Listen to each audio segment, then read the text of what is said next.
الحمد لله نحمده ونستعينه ونستغفره ونؤمن به ونتوكل عليه ونعوذ بالله من شرور أنفسنا ومن سيئات أعمالنا من يهده الله فلا مضل له ومن يضلله فلا هادي له ونشهد أن لا إله إلا الله ونشهد أن سيدنا وسندنا ونبينا ومولانا محمدا عبده ورسوله أما بعد فأعوذ بالله من الشيطان الرجيم بسم الله الرحمن الرحيم والفجر وليال عشر والشفع والوتر صدق الله مولانا العظيم وصدق رسوله النبي الأمين الكريم إن الله وملائكته يصلون على النبي يا أيها الذين آمنوا صلوا عليه وسلموا تسليما اللهم صل وسلم على سيد الأنبياء والمرسلين وعلى آله الطيبين وأصحابه الطاهرين أجمعين الصلاة والسلام عليك يا سيدي يا رسول الله وعلى آلك وصحابك يا سيدي يا حبيب الله الصلاة والسلام عليك يا سيدي يا رسول الله وعلى آلك وصحابك يا سيدي يا رحمة للعالمين الله أكبر الله أكبر لا إله إلا الله والله أكبر ولله الحمد سبحان الله والحمد لله ولا إله إلا الله والله أكبر ولا حول ولا قوة إلا بالله العلي العظيم حمد و صلاۃ کے بعد اللہ رب العالمین کا لاکھ لاکھ شکر اور مولا کریم کا بڑا ہی احسان ہے کہ جس رب کائنات نے ہم گناہگاروں کو شکل انسانی میں پیدا فرمایا اور اپنے فضل و عطا سے ہم پر کرم بالائے کرم کرتے ہوئے ذی الحج کی بابرکت ساعتیں ہمیں عطا فرمائی. یہ ذی الحج کا وہ عظیم مہینہ ہے کہ جس میں اللہ کی طرف سے اور اللہ کے رسول کی طرف سے مومنین کی بخشش اور مغفرت کے اعلانات ہیں. قرآن حکیم فرقان مجید میں اللہ رب العالمین کا ارشاد ہے کہ وَذَكِّرْهُمْ بِأَيَّامِ اللَّهِ کہ اللہ کے دنوں کو یاد کیا کرو. یہ اللہ کے دن کون سے ہیں؟ اللہ تو دنوں سے پاک ہے. وہ ذات ہے کہ جس کے بارے میں خود اس نے وحی کے ذریعے اپنا تعارف کراتے ہوئے ارشاد فرمایا کہ قُلْ هو اللہ احد اللہ الصمد لم یلد ولم یولد ولم یکن لہ کفوا احد کہ اللہ محبوب آپ فرما دیجئے کہ اللہ ایک ہے، وحدہ لا شریک ہے، نہ اس سے کوئی جنا ہے نہ وہ کسی سے جنا ہے. وہ تو خالق کائنات ہے، وہ صمد ہے، بے نیاز ہے. تو جب خداوند قدوس وحدہ لا شریک ہے، اللہ کی ذات ازلی ہے، ابدی ہے، دائمی ہے، اور خداوند قدوس کی نہ انتہا ہے نہ ابتدا ہے، تو پھر یہاں جو اللہ نے فرمایا کہ وَذَكِّرْهُمْ بِأَيَّامِ اللَّهِ، کہ اللہ کے دنوں کو یاد کیا کرو، اس کا کیا مطلب ہے؟ امام فخر الدین رازی رحمۃ اللہ تعالیٰ علیہ فرماتے ہیں کہ اللہ تعالیٰ نے کچھ خاص ایام مقرر کیے ہیں، ان میں سے ایک تو جتنے اللہ کے انبیاء ہیں، جن دنوں میں اللہ نے اپنے انبیاء کو پیدا فرمایا، اس سے مراد وہ دن ہیں۔ دوسرا اس سے مراد یہ ہے کہ جب اللہ نے اس مخلوق کے اوپر انعام کیا، اکرام کیا، عطائیں کی، نعمتوں سے نوازا، جب وہ دن آئیں تو ان دنوں میں اللہ کا شکر ادا کرنا، اس سے مراد یہ ہے۔ اور تیسرا یہ ہے کہ اللہ تعالیٰ نے اہل ایمان کے لیے ان کے ایمان اور ان کے مسلمان ہونے اور ان کا نبی رحمت صلی اللہ تعالیٰ علیہ وسلم اور خاتم النبیین پر ایمان لانے کا انعام رکھا ہے، اور اس کے لیے اللہ نے چند دنوں میں ان کے لیے بخشش عام کا اعلان فرمایا ہے۔ تو فرمایا کہ اس سے مراد وہ ہیں۔ اور چوتھی بات مفسرین نے لکھی ہے کہ ان دنوں سے مراد والفجر ولیال عشر والشفع والوتر، کہ ذی الحجہ کے 10 دن ہیں جن کی اور 10 راتیں ہیں جن کی اللہ نے قسم کھائی ہے۔ قرآن حکیم فرقان مجید میں اللہ تعالیٰ نے لیلۃ القدر کی فضیلت کو بیان کرتے ہوئے ارشاد فرمایا کہ انا انزلناہ فی لیلۃ القدر وما ادراک ما لیلۃ القدر لیلۃ القدر خیر من الف شہر۔ فرمایا کہ بے شک ہم نے اس قرآن کو لیلۃ القدر میں نازل فرمایا۔ وما ادراک ما لیلۃ القدر، تمہیں کیا معلوم کہ لیلۃ القدر کی اہمیت اور فضیلت اللہ کے نزدیک کیا ہے؟ پھر خداوند قدوس نے خود لیلۃ القدر کی فضیلت کو بیان کرتے ہوئے فرمایا لیلۃ القدر خیر من الف شہر، کہ لیلۃ القدر کی ساعت جس مومن کو نصیب ہو جائے، اللہ تعالیٰ اسے ایک سجدے کے بدلے 1000 ماہ مسلسل سجدوں کا ثواب عطا فرماتا ہے۔ ایک قیام کے بدلے 1000 ماہ قیام کا اللہ اسے ثواب عطا فرماتا ہے۔ تو فرمایا کہ لیلۃ القدر کو اللہ رب العالمین نے اہل ایمان کے لیے جو ہے وہ اتنی بڑی فضیلت رکھی ہے۔ تو نبی پاک صلی اللہ علیہ وسلم نے فرمایا کہ یہ اجر ہر مومن کے لیے ہے، لیکن اس کے لیے کیا ہے کہ تمہیں لیلۃ القدر کو تلاش کرنا پڑے گا۔ اور حضور علیہ الصلوۃ والسلام نے فرمایا کہ رمضان کے مہینے کے آخری عشرے کی طاق راتوں میں تم لیلۃ القدر کو تلاش کرو۔ تو روئے زمین کے جو مومنین ہیں وہ کیا کرتے ہیں؟ اس ساعت کو تلاش کرنے کے لیے، اس رات کو تلاش کرنے کے لیے،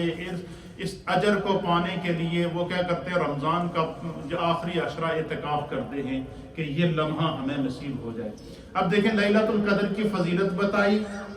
لیلۃ القدر کا اجر بتا دیا، لیلۃ القدر کے جو ہے وہ کی عظمت بتا دی، لیکن لیلۃ القدر کا تعین نہیں بتایا۔ یہ بتا دیا کہ اس کے لیے تمہیں خود اس کو تلاش کرنا پڑے گا، اور وہ بھی آخری عشرہ ہوگا رمضان کا، وہ بھی اس کے لیے جو طاق راتیں ہیں ان میں آپ کو تلاش کرنا پڑے گا۔ اب یہاں اجر بھی بتا دیا لیکن لیلۃ القدر نہیں بتائی، چونکہ اللہ رحمان ہے، اللہ رحیم ہے، اللہ کریم ہے۔ خدا اپنے بندوں سے 70 ماؤں کی مامتا سے زیادہ پیار کرتا ہے۔ تو جب اہل ایمان نے رمضان کے مہینے میں لیلۃ القدر کو تلاش کرنے کی جستجو کی، اس کے لیے کوشش کی، تب ہر ایک انسان کے دل میں یہ قلق باقی ہے، یہ تڑپ باقی ہے کہ پتہ نہیں وہ لمحہ مجھے ملا ہے یا کہ نہیں۔ کوشش کے باوجود پتہ نہیں مجھے وہ لمحہ ملا ہے لیکن نہیں۔ اب وہ جو تڑپ ہے مومن کے دل کے اندر، وہ مومن کا خدا کے دین کے ساتھ اور اللہ کی بارگاہ سے اجر حاصل کرنے کے لیے مومن کے دل کے اندر وہ جو ہے وہ حس، وہ تڑپ پائی جاتی ہے۔ اب اس کا اجر اللہ تعالیٰ نے پھر ایک سے بڑھا کر 10 گنا عطا فرمایا۔ اور وہ 10 گنا کیا ہے؟ والفجر ولیال عشر، کہ تم نے ایک رات کو تلاش کرنے کے لیے رمضان میں اعتکاف کیا تھا، ایک رات کو تلاش کرنے کے لیے رمضان میں تم کیا تھے؟ جو ہے وہ ایک رات کے لیے رمضان کے مہینے کے اندر تم جو ہے جستجو کرتے رہے۔ اب تمہاری اس جستجو کو، تمہاری اس کوشش کو تمہارے رب نے اتنا قبول کر لیا ہے کہ اللہ تمہیں اب اس ایک رات کے بدلے 10 راتوں کا اجر عطا فرماتا ہے۔ اور وہ 10 راتیں کون سی ہیں؟ وہ راتیں بھی بتا دی، ان کا تعین بھی کر دیا، ان راتوں کے لیے یہ بھی بتا دیا کہ جو بندہ جاگے گا ان راتوں میں اللہ رب العالمین کیا کرے گا، اس میں اپنا اس کو حضور علیہ السلام نے فرمایا کہ یہ جو ذی الحجہ کی 10 راتیں ہیں، ان میں سے ہر رات کا جو اجر ہے وہ لیلۃ القدر کے اجر کے برابر ہے۔ یعنی یہ جو 10 راتیں جو اللہ نے ہمیں عطا فرمائی اور اس کے جو 10 دن ہیں، فرمایا کہ اس دن میں روزہ رکھنا، ہر ایک روزے کا ثواب اللہ تعالیٰ 1 سال مسلسل روزے رکھنے کے سجدے اجر عطا فرماتا ہے۔ تو یہ اللہ کے اجر کے دن ہیں، اللہ رب العالمین کی طرف سے عطا کے دن ہیں۔ پھر انہی دنوں کے اندر اللہ تعالیٰ نے حج کو بھی فرض کیا ہے، انہی دنوں کے اندر ایام حج بھی آتے ہیں، انہی دنوں کے اندر ایام قربانی بھی آتی ہیں، انہی دنوں کے اندر عید الاضحیٰ بھی آتی ہے۔ اب دیکھیے اللہ تعالیٰ کے کرم کتنا ہے ان دنوں کے اندر مومنین کے اوپر، یہ اللہ پہ کی کرم کی برسات ہے۔ جس طرح بارش برستی ہے اور رحمت کی بارش جب زمین پر برسے تو کوئی بندہ دنیا میں آج تک سائنس نے اتنی بڑی ترقی کی ہے جس کا کوئی حساب نہیں ہے، لیکن کوئی بندہ یہ نہیں بتا سکتا کہ جب آسمان سے بارش برستی ہے تو آپ کتنے قطرے زمین پر گرے ہیں، وہ بے حساب ہوتی ہے۔ اسی طریقے سے ان دنوں کے اندر اللہ کی رحمت بندہ مومن پر اس طرح برس رہی ہے جس طرح بارش زمین پر برستی ہے۔ اب ان میں ہر رات لیلۃ القدر کے برابر، دن کا ایک روزہ 1 سال کے روزوں کے برابر۔ پھر یہ اللہ حضور نے فرمایا کہ یہ خدا کے ذکر کے دن ہیں، فرمایا ان دنوں میں کثرت سے خدا کا ذکر کیا کرو۔ تیسرا کلمہ تمجید، حضور نے فرمایا ان دنوں کے اندر کثرت سے اس کی تسبیح کیا کرو۔ پھر سرکار دو عالم صلی اللہ علیہ وسلم نے فرمایا کہ ان دنوں میں تکبیرات تشریق کو پڑھا کرو۔ پھر حضور نے فرمایا کہ ان دنوں کے اندر جن کو اللہ نے توفیق دی ہے وہ قربانی کیا کریں۔ پھر سرکار نے فرمایا کہ ان دنوں کے اندر جن کو اللہ نے استطاعت دی ہے وہ حج ادا کریں۔ فرمایا کہ یہ خدا کی طرف سے عطا کے دن ہیں۔ اب دیکھیں اللہ تعالیٰ کا انصاف دیکھیے کہ اپنے مخلوق کے ساتھ خدا نے کیسا انصاف کیا ہے۔ دیکھیں قرآن میں فرمایا کہ وَلِلَّهِ عَلَى النَّاسِ حِجُّ الْبَيْتِ مَنِ اسْتَطَاعَ إِلَيْهِ سَبِيلًا، کہ بیت اللہ شریف کا حج ان لوگوں کے لیے ہے جو اس کے راستے میں استطاعت رکھتے ہوں، طاقت رکھتے ہوں۔ اب سوال یہ ہے کہ جو بندہ طاقت نہیں رکھتا، استطاعت نہیں رکھتا، ایک بندہ ہے جس کے پاس استطاعت بھی موجود ہے، طاقت بھی موجود ہے، پیسہ بھی موجود ہے، دولت بھی موجود ہے، مال بھی موجود ہے، حج بھی کر لیا، بخشش بھی ہو گئی۔ اب اس کے مقابلے میں ایک بندہ ہے جس کے پاس پیسہ بھی نہیں ہے، استطاعت بھی نہیں ہے، وہاں جانے کی طاقت بھی نہیں ہے، حج بھی ادا نہیں کر سکتا، تو وہ اس اجر کو کیسے پائے گا؟ تو اب اللہ رب العالمین نے اس مہینے کی پہلی 10 راتوں کو ہر رات کا اجر لیلۃ القدر کے برابر رکھ دیا اور بتا بھی دیا۔ اب اگر ہم ایک رات کی تلاش میں پورا عشرہ اعتکاف کرتے ہیں رمضان المبارک کے مہینے کے اندر، یہاں آپ خدا کے کرم کا دیکھیے، اللہ کی کرم کی رحمت کی برسات کو دیکھیے، اللہ کی شان رحیمی کو دیکھیے، اللہ پاک کی شان کریمی کو دیکھیے، اللہ تعالیٰ کی شان عطا کو آپ دیکھ لیجئے کہ اس میں کیا ہوتا ہے کہ ہر رات لیلۃ القدر کے برابر اور ایک دن کا روزہ 1 سال کے روزوں کے برابر۔ پھر فرمایا کہ جو بندہ وہاں نہیں جا سکتا حج کے لیے وہ کیا کرے، ان 10 راتوں میں کوشش کر لے، وہ اپنے رب کو منا لے، وہ آدھی رات کو اٹھ کے 2 رکعت نوافل پڑھ لے، وہ استغفار کر لے، وہ چلتے پھرتے اٹھتے بیٹھتے تسبیحات کرے، وہ اللہ کی تسبیح اور تحلیل کو جو ہے وہ پڑھتا رہے، اور جب وہ خداوند قدوس کی تسبیح تحلیل کو پڑھے گا تو اللہ تعالیٰ اس پر کیا کرم فرمائے گا۔ حضور چند احادیثیں ہیں، میں آپ کی خدمت میں پیش کر دیتا ہوں۔ میرے سامنے حدیث ہے، اس حدیث کو شعب الایمان کے اندر نقل کیا گیا ہے اور دیگر محدثین نے نقل کیا۔ عبداللہ ابن عباس رضی اللہ تعالیٰ عنہ اس حدیث کے راوی ہیں۔ آپ فرماتے ہیں کہ نبی اکرم صلی اللہ تعالیٰ علیہ وسلم نے فرمایا کہ جس 10 راتوں کی اللہ نے قسم کھائی ہے اس سے مراد ذی الحجہ کی 10 راتیں۔ کیا مراد ہے اس سے؟ ذی الحجہ کی 10 راتیں ہیں۔ اور فرمایا کہ جفت سے مراد اللہ نے فرمایا کہ والفجر ولیال عشر والشفع والوتر، کہ 10 راتوں کی قسم اور جفت اور طاق کی قسم۔ اور جفت سے مراد کیا ہے؟ فرمایا قربانی کا دن ہے، عید والا دن ہے، کہ جو عید والے دن جو ہے وہ اللہ تعالیٰ نے اس کی قسم اس لیے کھائی ہے کہ اب دیکھیے عید سے 1 دن پہلے 9 ذی الحجہ کو یوم عرفہ رکھا، اور یوم عرفہ کو نبی پاک نے اعلان کیا کہ اللہ کی طرف سے یہ اعلان ہے کہ یوم عرفہ کو روئے زمین سے آئے ہوئے ہر حاجی، چاہے وہ کتنا ہی بڑا گناہگار کیوں نہ ہوگا، وہ جب اس میدان میں پہنچ گیا، مغرب سے پہلے پہلے، سورج کے غروب ہونے سے پہلے پہلے اس نے اس میدان میں قدم رکھ لیا، فرمایا اس کا رکن اعظم، حج کا رکن اعظم بھی ادا ہو جائے گا، اور وہ جتنا بھی گناہگار ہوگا خدا اس کے گناہوں کو معاف کر دے گا۔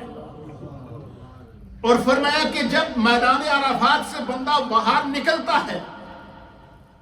واپس مزدلفہ کی طرف جاتا ہے، حضور علیہ السلام نے فرمایا کہ رجاء، وہ وہاں سے جب لوٹتا ہے، وَلَدَتْهُ أُمَّهُ، وہ گناہوں سے خدا اس کو اس طرح پاک کر دیتا ہے کہ گویا کہ اس کی ماں نے اسے ابھی جنم عطا فرمایا، جس کو ہماری جو لوکل لینگویج ہے، جس کے اندر ہم کسی انسان کو، کوئی آدمی اگر کسی بڑے حادثے سے بچ جائے یا کسی بڑی بیماری سے نکل آئے یا کسی بڑی مصیبت سے بچ جائے، تو ہمارے ہاں تقیہ کلام ہے، ہم کہتے ہیں کہ دیکھو یار یہ بندہ بڑا خوش قسمت ہے، اس کو خدا نے نئی زندگی دیتی ہے، یہ ہم کہتے ہیں یا نہیں کہتے ہیں؟ اسی طریقے سے جس بندے کو خدا حج کی سعادت عطا فرمائے، وہ خوش قسمت شخص ہوتا ہے کہ اسے اللہ تعالیٰ ایک مرتبہ نئی زندگی دیتا ہے۔ کیا کہ اس سے پہلے تو نے جتنے گناہ کیے تھے ان تمام گناہوں کو اللہ تمہارے معاف کر دے گا، تو جب واپس لوٹے گا تو اسی طرح ہوگا کہ وَلَدَتْهُ أُمَّهُ، گویا کہ تیری ماں نے تمہیں ابھی جنم عطا فرمایا۔ پھر اسی طریقے سے جب حج سے واپس ایک دن پہلے حاجی کے ہر گناہ کی معافی ہو گئی، اب ذہن میں ایک مومن کے ذہن میں سوال پیدا ہوا کہ وہ شخص کتنا خوش قسمت ہے کہ خدا نے اس کو پیسہ بھی دیا، اللہ نے دولت بھی دی، اللہ نے اسے صاحب استطاعت بھی بنایا، خدا نے اسے حج کی سعادت بھی عطا فرما دی، اور فرمایا کہ وہ جو ہے وہ اس اجر کو بھی وہ پا رہا، تو کتنی بڑی سعادت ہے اس کے لیے۔ تو اب جس کے پاس دولت نہیں ہے، مال نہیں ہے، ثروت نہیں ہے، تو وہ اس اجر کو کیسے پائے گا؟ ایک ذہن کے اندر سوال تو پیدا ہوتا ہے۔ اب خدا کا انصاف دیکھیے، اب اللہ تعالیٰ نے ایک دن پہلے 9 ذی الحجہ کو ہر حاجی کی بخشش اور 10 ذی الحجہ کو ہر مومن کی بخشش کا اعلان کرتا ہے۔ 10 ذی الحجہ کو ہر مومن کی بخشش کیسے؟ فرمایا گھر سے نکلو، غسل کرو، نئے کپڑے پہنو، بالکل خوشبو لگاؤ، پاک صاف ہو کر گھر سے تکبیرات پڑھتے ہوئے، جس طرح حاجی حرم سے نکلتا ہے تو تلبیہ پڑھتے ہوئے مینا میں جاتا ہے، مینا میں تلبیہ پڑھتے ہوئے عرفات میں جاتا ہے، عرفات سے تلبیہ پڑھتے ہوئے مزدلفہ میں جاتا ہے، مزدلفہ سے تلبیہ پڑھتے ہوئے پھر عرفات میں آتا ہے،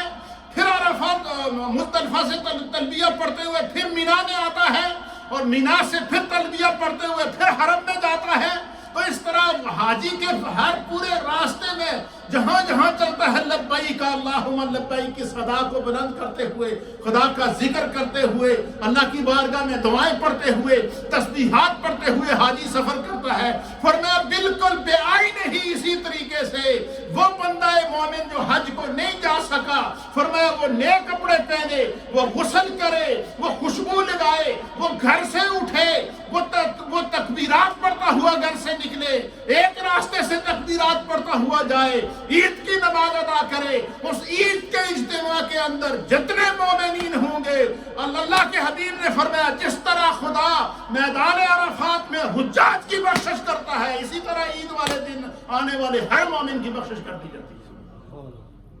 کتنا بڑا! اچھا، حج کے دن ہیں 3، کتنے دن ہیں؟ 3 دنوں کے اندر حاجی کیا کرتا ہے؟ مناسک ادا کرتا ہے۔ زیادہ سے 4 دن ہیں، بعد جو ہے وہ مینا سے واپس آتے ہوئے یا واپس طواف کر کے واپس مینا جاتے ہوئے جو ہے وہ زیادہ 3 یا 4 دن کے اندر حاجی جو ہے وہ مصروف رہتا ہے، یا 5 دن کر لیں، 5 دن کے اندر حاجی جو ہے وہ بالکل ایزی ہونے میں اسے 5 دن لگ جاتے ہیں، اور حاجی کو اللہ نے 5 دن عطا فرمائے ہیں، اور عام مومن کو اللہ نے 10 دن عطا فرمائے، 10 دن اور 10 راتیں بخشش کے لیے عطا کر دی ہیں، وہ یہ ذی الحجہ کے دن ہیں، اور ان کا تعین بھی بتا دیا، ان کا اجر بھی بتا دیا۔ اب مثلا ہمیں پتا ہے کہ آج یہ جو 10 راتیں اللہ نے ہمیں عطا کی ہیں، ہر رات لیلۃ القدر کے اجر کے برابر ہے، مجھے بتائیں اس کے باوجود اگر ہم کوشش نہ کریں، سستی کریں، اب اس میں کس کا قصور ہے؟ اس لیے یہ جو دن اللہ زندگی کا کوئی پتہ نہیں، اس وقت ہم کووڈ-19 سے گزر رہے ہیں، مشکل وقت ہیں، زندگی کا ایک لمحے کا بھی پتہ نہیں ہے کہ آگاہ اپنی موت سے کوئی بشر نہیں، 100 ماہ ہے 100 برس کا پل کی خبر نہیں، اس لیے یہ جو لمحات خدا عطا فرماتا ہے ان کو ضائع نہ کیجیے گا۔ دوسری حدیث حضرت جابر رضی اللہ تعالیٰ عنہ بیان کرتے ہیں، مسند امام احمد کی حدیث ہے کہ نبی اکرم صلی اللہ علیہ وسلم نے فرمایا کہ عشر لیال، قربانی کے مہینے کے 10 دن، اور الوتر سے مراد یوم عرفہ ہے، اور الشف سے مراد یوم نہر ہے، قربانی کا دن ہے۔ فرمایا یہ سارے، اور دوسرے مقام پر کیا فرمایا کہ وَذَكِّرْهُمْ بِأَيَّامِ اللَّهِ، کہ خدا کے دنوں کو یاد کرو۔ پھر حضرت ابن عباس فرماتے ہیں کہ رسول اللہ صلی اللہ تعالیٰ علیہ وسلم، تیسری حدیث، رسول اللہ صلی اللہ تعالیٰ علیہ وسلم نے فرمایا کہ ذی الحجہ کے 10 دنوں میں نیک عمل کرنے سے زیادہ کسی دن اللہ تعالیٰ نیک عمل کرنے پر پورے سال خوش نہیں ہوتا۔ یعنی ان دنوں کے اندر خدا چاہتا ہے کہ میرا بندہ ذکر کرے اور کثرت سے۔ یہ جو آپ اکثر لوگ کہتے ہیں کہ آپ بلند آواز سے ذکر کرتے ہیں، یہ کہاں سے ثابت ہے؟ تو یہ دن ہے ذکر کے دن، اس میں تلبیہ پڑھا جاتا ہے، حاجی تلبیہ پڑھتے ہیں، بلند آواز سے پڑھتے ہیں۔ اس میں 9 ذی الحجہ کی فجر سے لے کر 13 ذی الحج کی عصر تک ہر نمازی کو نماز فرض ادا کرنے کے بعد تکبیرات تشریق پڑھنا واجب کر دیا گیا ہے، اور فرمایا یہ تکبیرات بھی بلند آواز سے پڑھنی ہے۔ یہ سارا خدا کا ذکر ہے۔ یہ خدا کے ذکر کے ایام ہیں، قربانی کے ایام ہیں، جن پر خدا نے قربانی کو واجب کیا ہے، وہ قربانی کریں۔ قربانی اگر بندہ نہیں کرے گا استطاعت کے باوجود، تو وہ خدا کی ناشکری کر رہا ہے۔ حج اگر استطاعت ہے اور بندے نے نہیں کیا، سستی کی، تو آپ مجھے بتائیں کہ اس سال ہمارے پاس پیسہ بھی موجود، دولت بھی موجود، ثروت بھی موجود، اختیار بھی موجود، لیکن سب کچھ ہونے کے باوجود حج نہیں کر پا رہے ہیں۔ کیوں؟ اللہ کی طرف سے آزمائش آ گئی نا۔ اس لیے کوئی پتہ نہیں ہوتا حالات میں کب تبدیلی آتی ہے، حالات میں کب تغیر آتا ہے، حالات میں کب تبدیلی آتی ہے۔ تو آپ تمام احباب کی خدمت میں گزارش ہے کہ یہ پاکیزہ دن ہیں، ایام ہیں، بخشش کے ایام ہیں، رحمت اور کرم کے ایام ہیں۔ اللہ تعالی ہمیں جو ہے وہ عمل کی توفیق عطا فرمائے۔ ابھی انشاءاللہ سنت ادا